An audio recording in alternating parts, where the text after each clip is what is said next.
what goal do I want to pursue? Most people who try to achieve many goals simultaneously fail at all of them.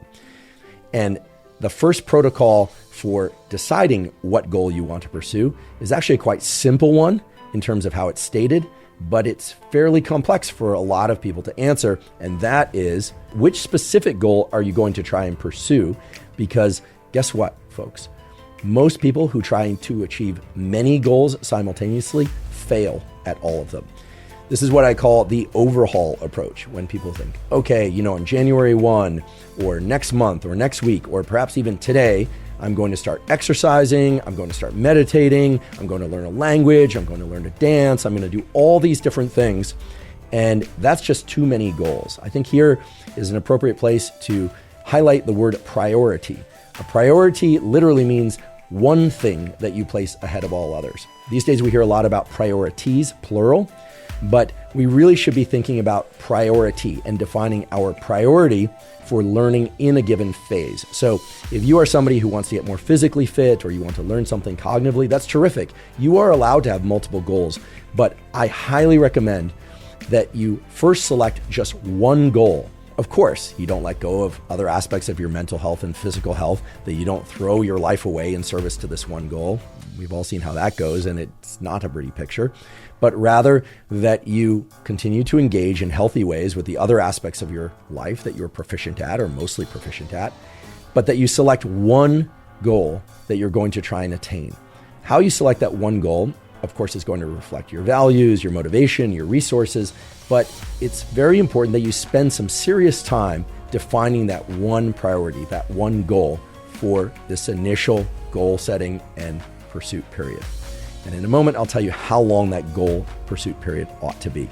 But for some people, the best way to define which goal they're going to pursue is to write out the different things that they want and then essentially cross off the various things that they're willing to put on hold for the time being and circle the thing that they're really going to focus on and only that thing. And again, this is highly individual. It's going to depend on you, your past, your present, your future, your resources, all of that. But having that one priority is going to really increase the probability that you're going to achieve your goal. Now, we also know from the scientific literature that how lofty that goal is will impact whether or not you're able to achieve it. And I think most people mistakenly believe that if a goal is easy to achieve, it's more likely that they will achieve that goal. Sort of a duh. But in fact, the opposite has been shown to be true. If a goal is too easy to achieve, it seems that it doesn't recruit sufficient amounts of the arousal network that involves the amygdala, but a bunch of other brain structures as well, that get people into the necessary actions to continually pursue that goal. This perhaps should not be surprising. In order to learn something, we have to shift our nervous system into states that are somewhat uncomfortable. These should be safely uncomfortable states, but they should be uncomfortable states. And we're going to talk more about this as the episode continues, but any kind of successful learning or goal pursuit is going to involve errors. It's going to involve failures. It's going to involve frustration. It's going to involve anxiety. All of those states of mind and body, in fact, shift the brain into modes of so-called neuroplasticity. They give it the ability to change. And that should make perfect sense, because if you can complete what you need to do easily, there's absolutely no reason for the neural circuitry in your brain or body to shift in any way. Why would it? Rather, those states of discomfort, frustration, anxiety, etc., represent shifts in neurochemical states that literally open the opportunity for neuroplasticity to occur. The changes between neurons that allow those neurons and their associated neural circuits to perform differently in the future when we learn something. So the key here is twofold. First, define the specific priority goal that you're going to pursue and set aside all other goal pursuits. And in doing that, it makes sense to pursue a somewhat loftier goal than perhaps a more mundane goal. Or if you know exactly what goal you're going to prioritize, that you try and achieve perhaps more than you think you ought to be able to achieve within that given goal.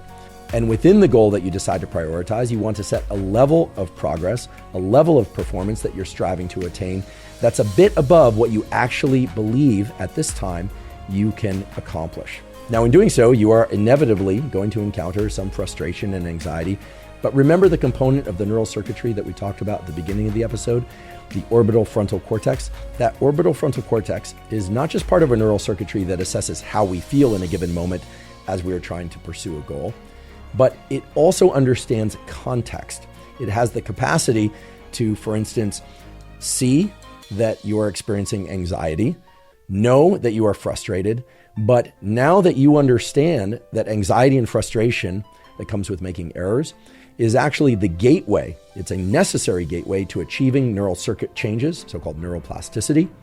Well, the orbital frontal cortex understands that context. It literally can take information about neuroplasticity, it can take information about frustration, which you now have, and it can combine those such that when you experience that frustration, you experience those errors, and you previously would have wanted to quit, now you know that you are literally making progress. You're literally shifting those neural circuits in the direction of improved learning.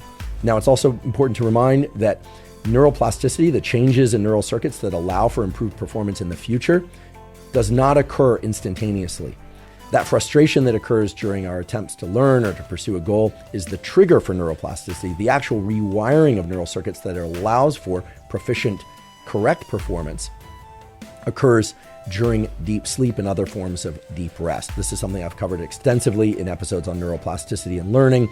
And if you'd like to learn more about neuroplasticity, in fact, if you'd like a zero-cost toolkit that defines the so-called super protocol for neuroplasticity and learning that is not just nested within the context of goal pursuit and learning, we have that. You can go to hubermanlab.com, you go to the menu, go scroll down to newsletter, and you can sign up. It's completely zero cost, and you'll get that as a brief. I believe it's a 2 or maybe 3-page PDF.